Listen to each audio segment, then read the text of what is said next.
அனைவருக்கும் என் முதற்கண் வணக்கம். இந்தியாவின் பெருமை, ஒவ்வொரு இந்தியரின் உன் சக்தி.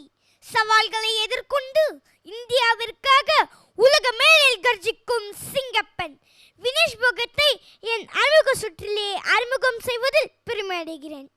பெண் மல்யுத்த வீராங்கனைகள் பயிற்சியாளர்களால் பல ஆண்டுகளாக பாலியல் துன்பத்திற்கு ஆளாகி வருகிறார்கள் என்று குற்றம் சாட்டி அவரோடு சேர்ந்து பல வீராங்கனைகள் போராட்டத்தில் களமிறங்கி காவல்துறையினரால் பல கொடுமைகளுக்கு ஆளாக்கப்பட்டனர். இத்தனை பாடுபட்டு இந்த நாட்டுக்காக பல பதக்கங்களை வென்றது இதற்கு தானா? ஜந்தர் மந்தர் தெருக்களில் கடந்து மாதக்கணக்கில் நீதிக்காக போராடிய நம் நாட்டு வீர மங்கையின் வலிதாங்கிய வார்த்தைகள் தான் இவை. இப்படி ஒரு சூழலில் தான் ஒலிம்பிக் களத்திற்கு வந்தார் வினேஷ் போகத்.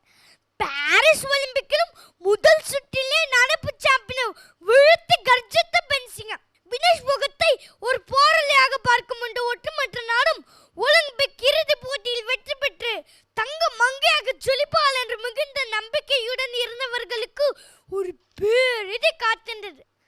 வெறும் 100 கிராம் உடல் எடை அதிகமாக இருந்த காரணத்தினால் தகுதி நீக்கம் செய்யப்பட்டார்.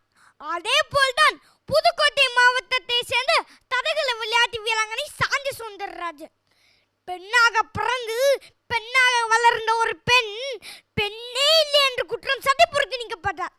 இப்படி நமக்கு நாமே எதிராக இருந்தால் எப்படி நம் நாடு வல்லரசாக முடியும்?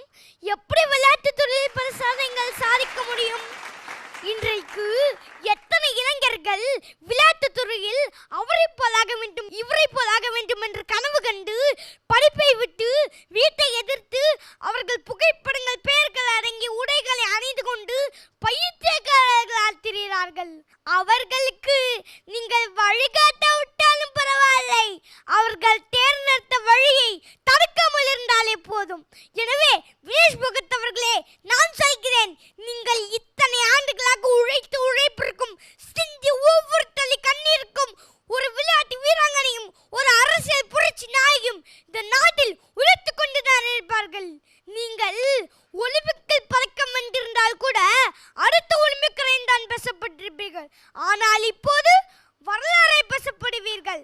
எனவே இளைய சமுதாயமே, உன் தோல்வியை